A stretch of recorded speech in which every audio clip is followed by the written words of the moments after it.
In Maggie Flurry's trailer on a long winter's night, grown-ups roll their cigarettes, the kids play on the floor.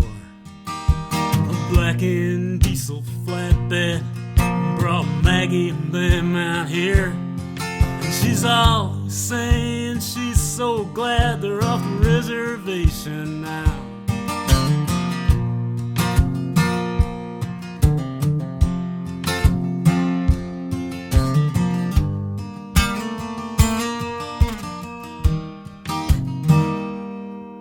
My brother isn't with us, oh, but if he was here, he'd be talking trucks and engine parts and drinking too much beer.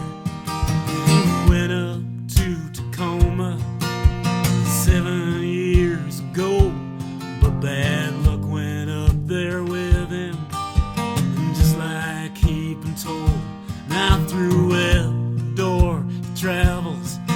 There's a needle in his arm, and he don't remember one thing from our lives before.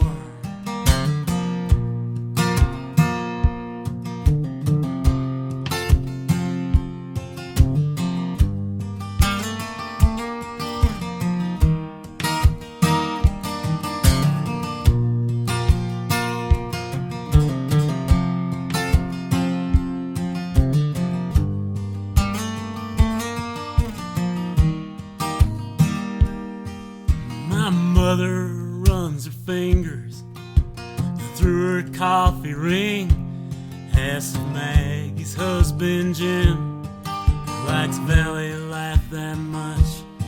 And even though he's all stretched out with a book right over there, she answers for him, says, oh, he likes valley life just fine.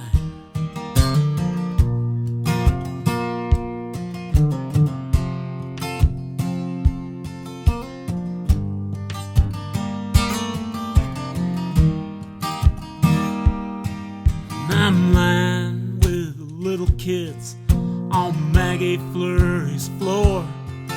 Snow's blowing harder, shakes aluminum doors, and I'm traveling in my mind across the winter fields, north to the Okanagan, 10,000 coffee stains.